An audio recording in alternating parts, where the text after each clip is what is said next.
Alors, bienvenue tout le monde. Oh, bonjour, bonjour, salut, salut.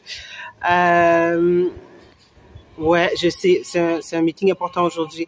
Alors, aujourd'hui, premièrement, bienvenue tout le monde sur ma chaîne de Nouveau Doune. Mon nom est Jessie, ici on m'appelle Mimi. Alors, je vais vous donner un peu de background. Donc, le sujet d'aujourd'hui, c'est les pimps spirituels. Et pourquoi j'ai pris le temps, et aujourd'hui, je voulais parler au fait, qu'est-ce que je veux dire par là? Donc, ma définition de qu'est-ce qu'un pimp spirituel. Je vais vous donner un peu plus de contexte. Alors, je suis haïtienne, née en Occident, d'une famille haïtienne, donc j'ai un background haïtien. Et oui, le vaudou était un peu présent dans ma vie, mais je le percevais pas de façon positive par rapport à ce que j'ai vu, tout simplement égorger les poulets, les choses comme ça. J'ai vu, c'est pas que je voulais, je me suis retrouvée en tant qu'enfant à une cérémonie vaudou et sincèrement, c'est pas quelque chose auquel je voulais adhérer dans ma vie. Tout simplement parce que c'est ça, je trouvais ça étrange. J'ai eu aucune explication au fait au préalable, donc ça m'a refroidi. Et surtout, c'était par rapport à la maladie d'une de mes cousines, parce que chez les Haïtiens, la maladie naturelle n'existe pas. Donc c'est sûr que c'est quelqu'un qui te mange, c'est quelqu'un qui te bouffe, c'est comme ça qu'on fonctionne.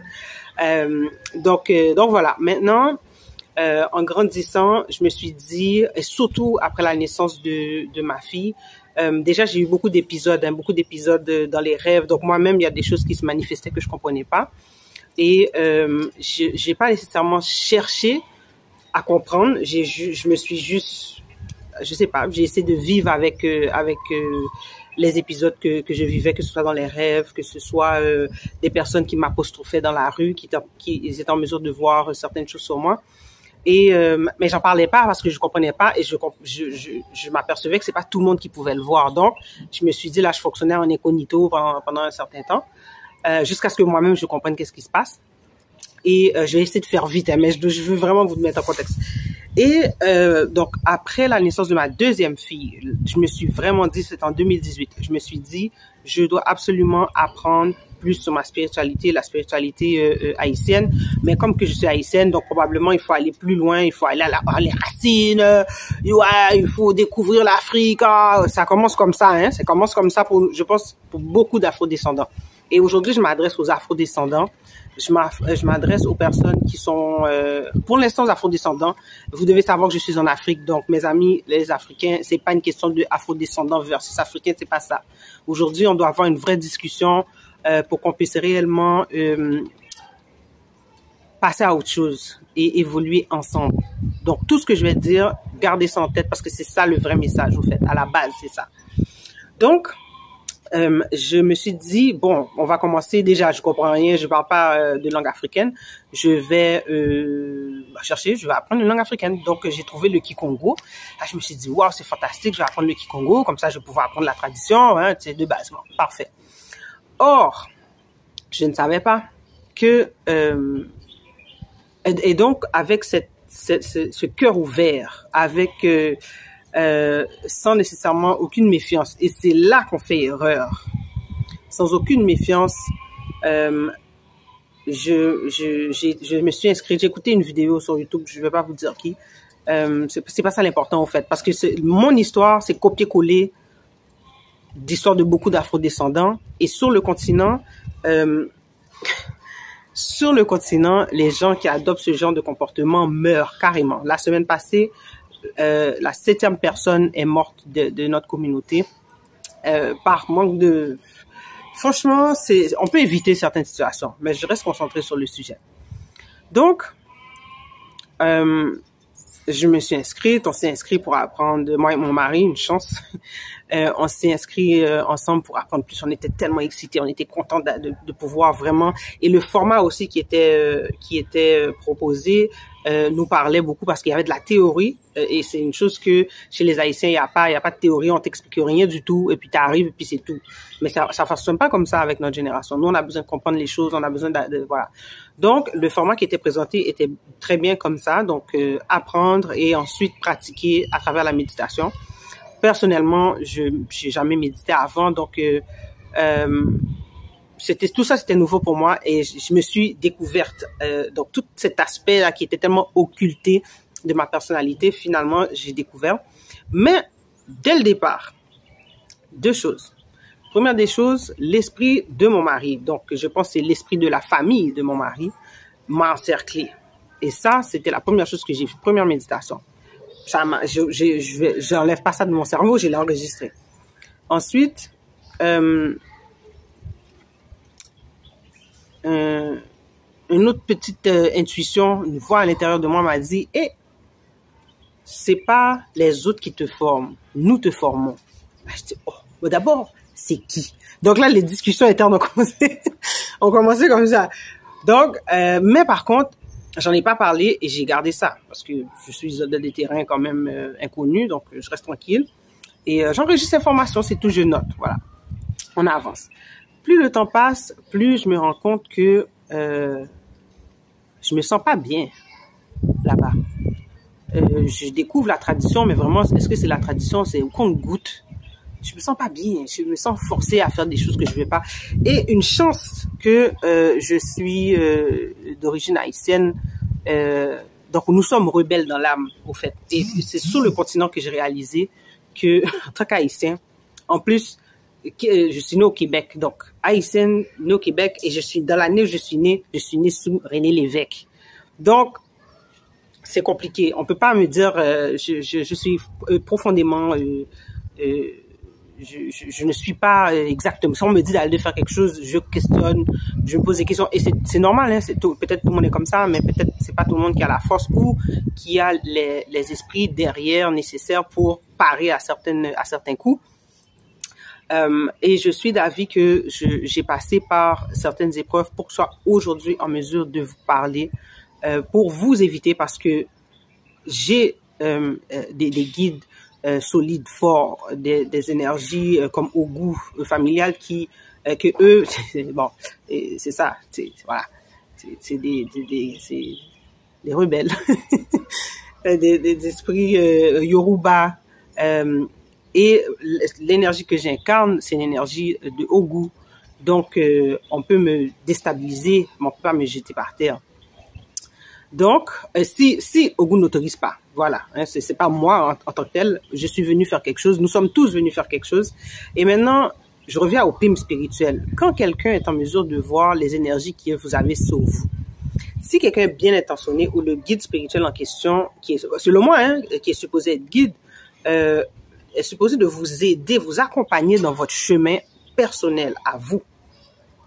Or, ce qui se passe, c'est qu'il y a des gens qui deviennent des prédateurs, parce que c'est ça au fait, on appelle ça des prédateurs PIMP, proxénètes, qui utilisent l'énergie d'autrui pour leurs besoins à eux, personnels, pour faire ce que eux ils ont besoin de faire. Donc, il va y avoir plusieurs concepts qu'on va parler aujourd'hui, mais oui, après, oui, je sais, après, on va en parler après.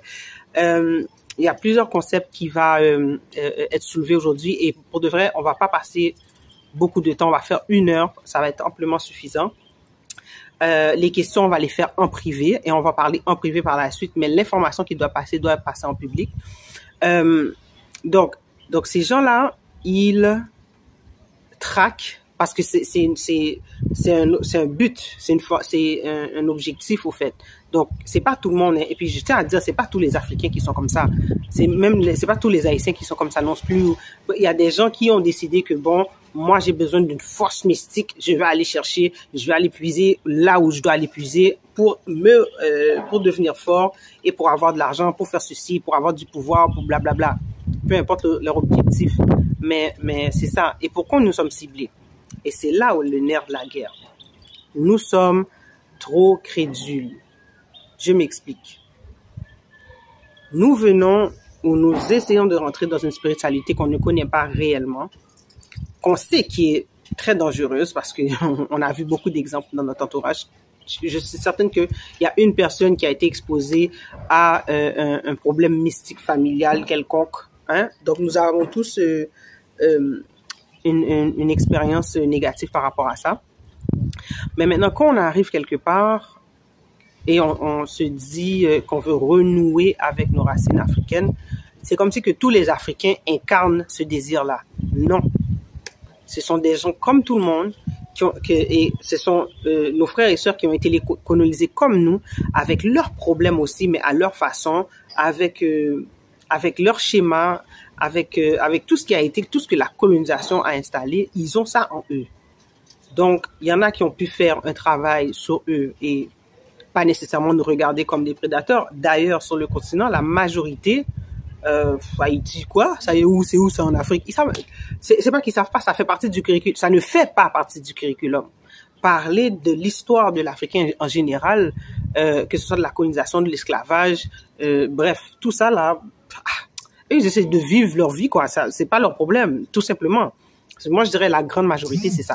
Ensuite, il y a une autre partie qui, eux, ils ont été à l'extérieur, ils nous connaissent, ils se rendent compte de la situation, de qu'est-ce qui s'est passé. Il y en a qui vont décider d'être dans le panafricanisme ou je sais pas. Et il y en a d'autres qui vont se dire, bon, moi, je m'en fous, c'est de l'argent, je vais aller pimper. Je vais aller chercher mon cash et puis ça finit là. De toute façon, les plus forts, c'est les plus forts. Vous comprenez? Donc, il y a d'autres personnes, ils ont une autre logique. Comme par exemple ici, aller à la plage, il faut pas s'attendre à trouver... il faut s'attendre à trouver dans la masse, hein, parce que encore c'est pas tout le monde, des prédateurs qui viennent là pour chasser du diaspora, parce que on appelle ça chasser au fait. Hein? Ils viennent chasser du diaspora et puis my friend ils vont sortir 2-3 mots clés là, ouais, my brother, my sister, tout ça. Maintenant si toi tu comprends pas qu'est-ce qui se passe, ben, ça peut aller loin. Hein? Ça peut aller loin, ça peut aller dans des potions là. Je sais pas comment ils font ça, ils font leur mystique et puis ils te prennent seulement, ils t'emmènent dans le village et puis c'est fini. Toi-même tu veux plus revenir chez toi.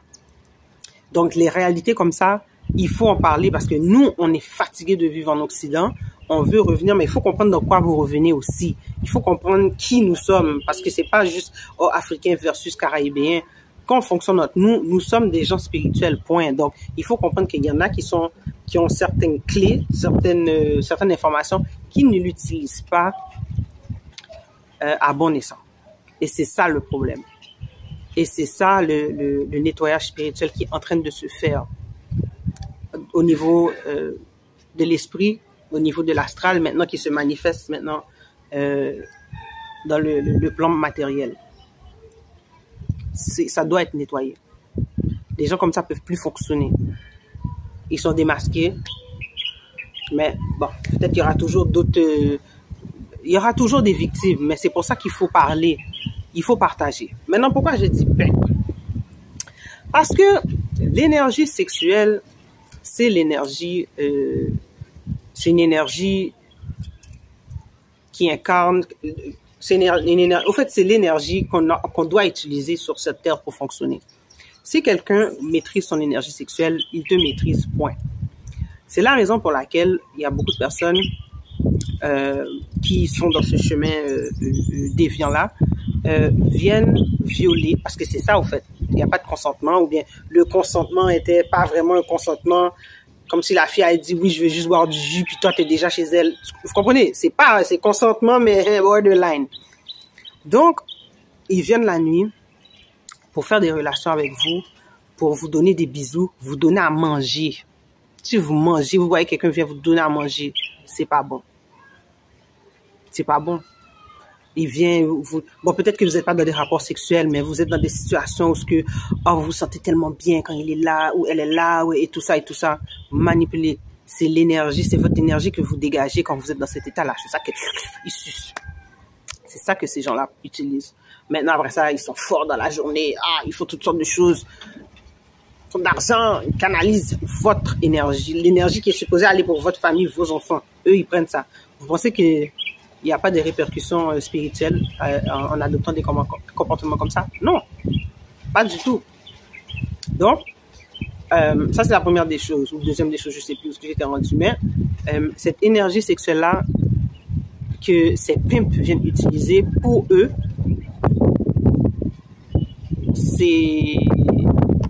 je dirais, c'est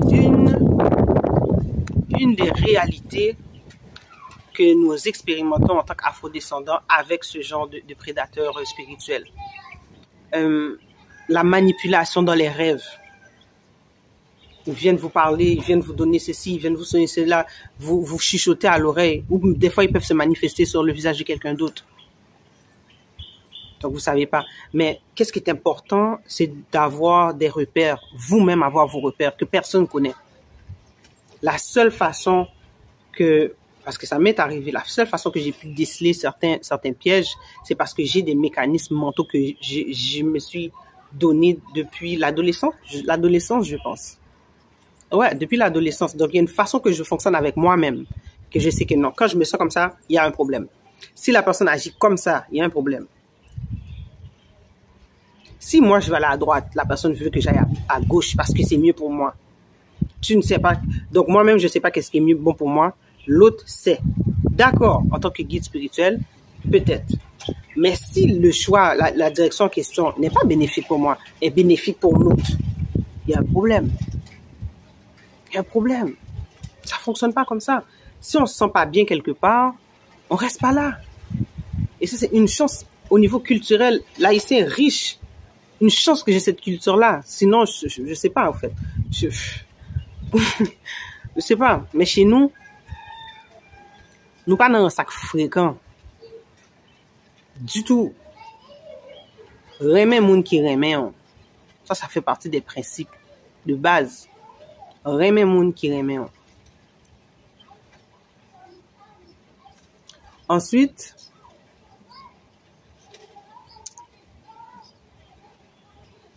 utiliser l'énergie d'autrui. Ça veut dire que chaque personne a son étoile, a sa force vitale. Et a des codes pour pouvoir faire certaines choses dans le monde invisible. Chaque personne incarnée n'a pas le même grade. Et ça, c'est important. Parce qu'il y a l'aspect de grade aussi. Grade, ça veut dire hiérarchie. Oui, dans le niveau spirituel, il y a des hiérarchies. C'est pas n'importe qui va payer et puis qui devient un maître. Non. Il faut avoir des preuves. Il faut faire ses preuves. Et ça, c'est sur plusieurs vies. Donc, quand quelqu'un s'est déjà sacrifié dans une autre vie, il s'incarne avec un autre grade. Et les pimps et donc les personnes qui ne sont pas encore conscientes de ça, ces pimps-là vont passer par leur énergie pour être en mesure d'aller chercher qu'est-ce qu'ils ont besoin de faire, manipuler, etc., etc. Ça, c'est des choses qui se font, il faut être au courant. Et en plus, il y a des répercussions parce que comme c'est votre signature énergétique qui est partie, ben, eux, ils sont derrière et puis ils font comme si que... Mais c'est fini, tout ça, c'est fini. Tous ces rinces-là, toutes ces bêtises-là, c'est terminé, au fait. C'est terminé. C'est pour ça que ça marche pas. Regardez, l'Occident est en train de tomber. Parce qu'essentiellement, ils utilisent notre énergie pour fonctionner, pour passer, et puis installer qu'est-ce qu'ils ont besoin d'installer. Ça, c'est un comportement de parasite. Donc, des gens qui sont même pas supposés, selon moi, hein, qui sont même pas supposés d'être ici, mais qui sont là, peut-être bloqués. Chez nous, on les appelle ça les lucifériens. Ils sont bloqués, ils peuvent pas partir. Donc, ils nous font chier, au fait. Mais c'est le temps de... Bah, c'est ça. Le temps est arrivé. Le temps est arrivé. On a le droit de... Et on peut pas se sentir mal. Attends, je vais continuer dans la première idée, puis je vais poursuivre avec ce que j'allais dire. Généralement, ce sont les femmes qui sont ciblées par rapport à ça, parce que nous avons une connexion particulière avec l'énergie mère de voilà, la source. Certaines sont envoyées par elles, donc elles sont un canal en fait, pour être en mesure d'installer certaines choses, un bayonet, installer l'équilibre. Mais maintenant, quand toi, tu passes par ces gens-là pour installer le câble, quelle malédiction que t'apportes chez toi, dans ta famille, c'est triste au fait, c'est vraiment triste, mais il y a des gens, ben, c'est comme ça qu'ils réfléchissent. Et je suis contente d'avoir expérimenté ça parce que ça me fait réaliser, je ne savais pas qu'il y avait des gens qui pouvaient être aussi méchants, tout simplement aussi méchants. Un autre concept, puis là je donne des concepts, mais tout ça va être détaillé, on va en parler en long et en large. Le concept de quand on accepte quelqu'un dans son cœur, quand on aime quelqu'un, c'est dangereux. On n'aime pas n'importe qui. il faut faire attention qui on laisse entrer dans notre cœur. Et je me souviens de ces phrases-là, oui, oh, c'est quoi la phrase de la Bible encore? Protège ton cœur plus que toute autre chose. Ça voulait rien dire pour moi.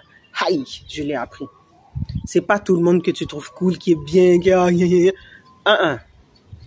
on laisse pas laisser n'importe qui rentrer dans son cœur. Et ça, je l'ai appris à mes dépens. Ça n'arrivera plus. Donc, on n'a pas à se sentir mal oui, c'est de se faire avoir, mais on peut pas se avoir mal d'avoir ouvert notre cœur, d'avoir eu une pensée ou une émotion positive envers un frère ou une sœur. Vous comprenez ce que je veux dire? Quelqu'un qui... Oui, c'est pour ça qu'on s'est fait avoir, parce qu'il y a des gens qui profitent de ça, puis qui réalisent même pas la portée de ce qu'ils font, tellement qu'ils sont méchants, ils savent même pas, au fait. Ils comprennent même pas, ils sont... Ça, c'est juste dans les dessins animés qu'on voit des gens comme ça. En parlant de dessins animés.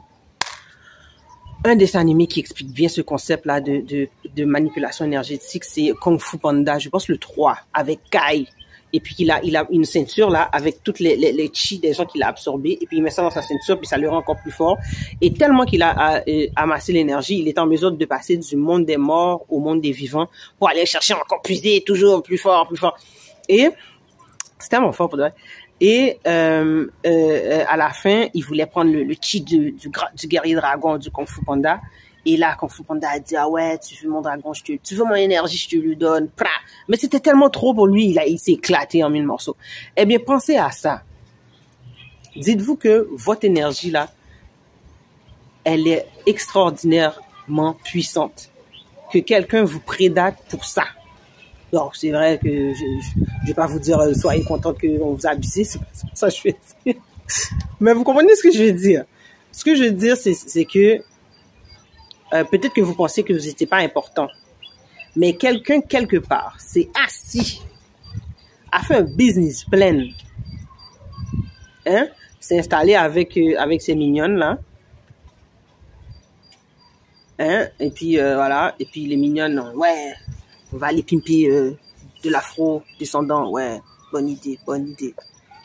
On va charger combien? Oh, je sais pas, on va prendre le maximum qu'on peut, parce que non, on est en mode G-Unit. Mais ça veut dire que en vous avez une étincelle divine. Une étincelle divine que quelqu'un peut faire un business plan pour pimper, pour son bénéfice et être bien calme ça veut dire que ça c'est vous. Maintenant, moi, ce que je vous dis aujourd'hui, le but de tout ça là, c'est de vous faire réaliser que vous êtes extraordinaire. Si ça vous est arrivé, vraiment, j'ai beaucoup d'empathie pour ça, parce que ça m'est arrivé aussi. Et c'est pour ça que je veux en parler. Vous n'êtes pas seul. Vous êtes puissante. Ça arrive aux hommes aussi. Donc, pour les hommes, vous êtes puissants. Mais dans la période dans laquelle nous vivons maintenant, c'est l'énergie féminine qui prend le dessus. Parce qu'on a besoin d'amour. On a besoin d'être cajolé. On a besoin de bonté. On a besoin collectivement, hein, on a besoin de compréhension, surtout. Là, on va parler des pimps, mais sincèrement, le but, c'est de guérir ensemble et de passer par-dessus ça pour être en mesure de faire qu'est-ce qu'on doit faire réellement. Parce que le temps est arrivé pour ça, je pense. Tout en freestyle, là. Mais il faut rester concentré. Il faut pas être, le mot, détourné, hein, déstabilisé. Parce que c'est ça l'objectif. C'est de nous déstabiliser pour pas qu'on fasse qu'est-ce qu'on doit faire. Pour qu'on soit tellement fucked up. Soit tellement... OK? Faites ce que vous avez à faire pour que vous soyez en équilibre. Parce que même si que vous êtes masturbateur, vous consommez, vous prenez des mushrooms, vous fumez du weed, vous buvez de l'alcool, vous avez des vices sexuels, là, des pulsions que vous n'êtes pas capable de gérer, malgré tout, vous êtes peut-être quelqu'un qui va apporter une chose importante à la communauté, qui va tout changer le game. Donc, j'invite à, première des choses, vous faire confiance, ne pas remettre votre pouvoir à quelqu'un d'autre. Parce que là, si aujourd'hui, j'avais remis mon pouvoir à quelqu'un d'autre, je ne serais pas en train de vivre la vie que je voulais vivre. Je vous donne un exemple. Qu'est-ce que je veux dire par là? C'est que, moi, je suis né au Canada, dans les moins 30, moins 40, facteur éolien. Depuis qu'on te dit le vent est loin, refroidissement du vent du nord-ouest. Aïe, glacial. Donc, on peut pas sortir, bref. Hein, un climat extrêmement froid. Donc, j'ai toujours voulu être dans un environnement tropical, à côté de la plage. Pour moi, c'est ça. Et si je vis ça aujourd'hui, mais si j'avais écouté l'autre, autrui, j'aurais passé à côté. J'aurais passé à côté. Aujourd'hui, je suis sur le continent, j'ai toujours voulu, et je me reconnecte avec, de façon spirituelle, avec l'énergie de l'Afrique. Parce que ça, c'est un autre sujet, on va aborder, je vais juste dire une petite phrase par rapport à ça. Mais en tant qu'afro-descendant, il faut qu'on comprenne que sur le continent, la colonisation était presque totale. Presque totale. Spiritualité de quoi? On veut retourner jusqu'à quand exactement? C'est jusqu'à quelle année on va dire, ouais, ça c'était la spiritualité africaine qu'on avait perdue là, dans cette ligne-là, et puis on retourne. Si on prend le royaume Congo par exemple, c'est pas un royaume Congo qui a commencé dans les 1300, et puis après ça, 1400 colonisation. Ça veut dire en 100 ans de fondation, bao, le colon est arrivé, et puis ils ont fait tout le reste là à fonctionner sur l'argent de la colonisation, vendre les autres, la vente de l'être humain. Et Congo c'était comme ça, Bénin c'était comme ça, Alada Dahomey, le royaume Djouba c'était comme ça, et il y en a d'autres comme ça. Donc on veut retourner à quelle spiritualité exactement? Eux-mêmes là ici, c'est fini. Ils ont gardé peut-être quelques traditions. En Afrique de l'Ouest, leurs traditions sont très mélangées avec la religion musulmane. Mais sinon, c'est la religion qui est installée. Installée. Après ça, au niveau commercial, c'est la franc-maçonnerie, point barre. Donc, on cherche quoi exactement? On veut retourner à quoi? On se sacrifie pour quoi exactement? Pour reculer à quelle époque? À l'époque des pharaons? Qu'est-ce qu'on veut au fait? Donc, la morale de l'histoire, c'est que réellement tout est en nous, ok? Il y a des personnes qui vont passer dans votre vie pour vous donner les leçons. Pour moi, c'est la leçon que j'ai appris dans les 4 dernières années. Les leçons, parce qu'il y a tellement de leçons. Les 4 dernières années, jusqu'à maintenant, hein, je continue. C'est transformationnel. Je rends grâce. Ça a été fait de façon... Peut-être c'est un baptême de feu, je sais pas. C'est peut-être ça, effectivement, l'initiation. Mais aujourd'hui, le fait que je suis resté vrai avec moi-même, rebelle net, parce que je suis... c'est ça. De la lignée de Salines, spirituellement. Non, je sais pas si on a le même sang, peut-être, je sais pas. Mais, ça, et ça, je l'ai vu par rapport à certaines méditations que j'ai fait dans le ventre de la bête. Donc, je rends grâce. Je rends grâce parce que aujourd'hui, ça me permet de fonctionner différemment sur le continent. Et mes chers afro-descendants, si vous voulez retourner dans la spiritualité africaine, faites attention. Mais retourner à quoi? Je sais pas. Mais commencez par chez vous d'abord. Parce que nous avons une culture, nous avons une tradition, nous avons une spiritualité, que vous le pensez ou pas. Ok? Donc, cette semaine, on va développer des ateliers pour, et surtout on est dans la période, là on est dans la période des ancêtres, du 22 août au 21 novembre. Donc chez nous on appelle ça la période de Baron, mais Baron ça veut tout simplement dire celui qui est le gardien du monde des ancêtres, et c'est la période pour renouveler l'énergie de nos ancêtres, de nos morts, de ne pas les abandonner. Et ça c'est un autre concept qu'on va parler au moins 1 heure, c'est minimum, mais c'est tellement important.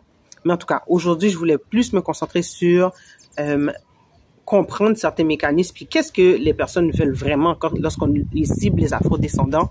C'est quelle énergie, pourquoi? Et nous-mêmes, pour le comportement qu'on adopte, on n'est pas assez méfiant. On n'est pas comme ça normalement, au fait. On n'est pas comme ça normalement. On fonctionne pas de façon ouverte, là, ouverture totale, sans aucune barrière, avec aucune autre nationalité, incluant les nôtres. Mais quand c'est l'Africain, on est les bras grands ouverts. Là, les Américains, ils viennent ici, là. Oh my God. Ils claquent tout leur argent. On va embaucher nos frères, on va construire, on va mieux les payer que les Blancs, on va faire ceci, on va faire cela. Eh bien, l'autre là, il est mort. Ok, ils l'ont tué parce que justement ces employés là qui voulaient super bien payer, eh bien, t'as l'argent, non? Donc, donne-nous ton camion. On a besoin du camion pour aller faire passer des gens pour aller en Europe. Il a dit non. C'est pour ça qu'il est mort. Ils l'ont tué. Est-ce que vous comprenez? Donc, lui, il est venu. Il a non, c'est pas un Américain. Je pense qu'il vient de British. En tout cas, il a investi son argent, il a dit, moi, finalement, j'en ai marre, je rentre en Afrique. Il est rentré en Afrique. Et il connaissait déjà des personnes qui faisaient déjà des allers-retours. Il a acheté sa maison, il a fait rentrer son camion pour faire son petit business normal. Quand même, je sais pas, dans la cinquantaine peut-être, soixantaine, je ne sais pas, le monsieur là. Et à de bon cœur, je vais embaucher des jeunes, je vais bien les payer. Bien les payer, il faut comprendre. Bien les payer, il faut comprendre. Il y a beaucoup de... ouais, porter mon message le plus loin possible. Oui, donc bien payé. Ici, $100, 150 US, c'est généralement un salaire moyen pour un employé ici. Vous vous rendez compte? 150 US. Donc, on parle de... oui, à peu près 150 US. Pour acheter un gros sac de riz, on va dire basmati, parce que là, basmati, c'est le haut de gamme. Hein. Sinon, si on achète les petits riz, là, qu'on dit c'est même pas vraiment du riz, mais en tout cas, c'est peut-être du plastique, on sait même pas c'est quoi. Là, on est peut-être à, pour le mois, on est peut-être à un $20. Donc, essayez voilà. C'est pas beaucoup. Tout ça pour dire c'est pas beaucoup. Pour un loyer, ou ce que même moi, sincèrement, je vais même pas me casser la tête à chercher ça. Puis c'est pas pour manquer de respect, je veux juste pas mettre ce stress mental-là en plus sur mes épaules avec mes enfants. Donc, on essaie d'éviter, on essaie de garder un minimum. Et puis voilà. Mais, on va dire, avec ce salaire-là, c'est un espace où il n'y a peut-être pas d'eau, certainement pas de courant, parce que le courant est très cher. Donc, on fonctionne plus avec le gaz, avec le charbon. On n'a pas de toilette nécessairement. Donc, vous comprenez donc? Voilà. Et lui, il a dit, non, moi, je veux payer au moins 3 fois plus. Eh bien, nous, dans notre crédit, on pense qu'on fait bien, mais pourtant, on s'expose. Et le message, il s'est exposé. La logique des employés, mais comme que tu as de l'argent, au lieu de plus me payer, donne-moi ton camion. Tu peux peut-être acheter un autre camion. Vous comprenez? Parce qu'ils comprennent pas c'est quoi. Il y a toute la notion de crédit, tout ça là. Ils savent pas au fait comment que ça fonctionne de l'autre côté. Qu'est-ce qu'il a fait même le monsieur pour avoir son camion. Donc, dans leur tête, c'est ça. Comme tu as, tu donnes. C'est ça. Tu as, tu donnes. Donc, il a pas voulu donner son camion, évidemment. Et ils l'ont tué pour ça. Donc, et ça, il y a 7 autres exemples à l'intérieur de 1 an et demi. Et là, on parle seulement là, dans notre espace à nous. Il y a le Ghana, il y a des gens qui vivent des trucs, voilà. Mais lorsqu'on vit d'une autre façon, où ce que nous sommes pas, on s'expose pas comme ça, on n'est pas, on n'ouvre pas son cœur encore. Cette histoire de ouverture de cœur là, oubliez. Si la personne fait ses preuves, et même là encore, parce que des fois, il y a d'autres niveaux il y a d'autres gradations là de prédateurs. Mais de façon générale, vous vivez votre vie, vous faites vos choses, vous peut-être faites des dons à des endroits spécifiques pour ça, où ce que vous n'êtes pas nécessairement identifié, ou vous faites des œuvres, tout le monde n'est pas obligé de savoir que vous avez fait l'œuvre, vous fonctionnez, la vie est belle, personne ne vous stresse. Là, je vais finir le live là, ensuite avec nos amis, nos enfants. Donc, ouais, on a 3 familles. À l'intérieur de ces 3 familles-là, on est peut-être une vingtaine. On va à la plage. On va à la plage. Manger du barbecue, là. J'ai fait mes exercices ce matin sur le toit. Et puis c'est ça. Ça, c'est comme ça que j'ai voulu vivre. C'est comme ça. Donc, quelqu'un peut pas me dire maintenant comment moi je dois vivre ma vie. C'est moi qui sais comment je veux vivre en fonction de qu'est-ce que j'ai dans mon cœur. Donc, laissez pas quelqu'un d'autre vous dicter comment vivre. Et quand vous dites non même, on vient vous manipuler dans votre rêve pour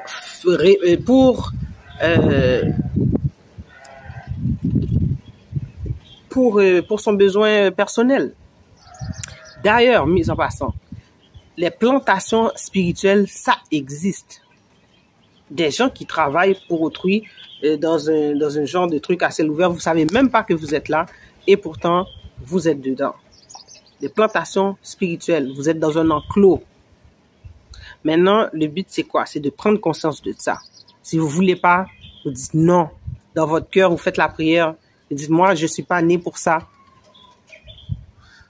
Moi, je suis pas incarné pour ça. Et tous les jours, vous refusez parce que la loi de la permission. Des fois, c'est difficile de pouvoir se sortir, mais ensemble, on peut y arriver. D'accord? Donc, super. Donc, je vais fermer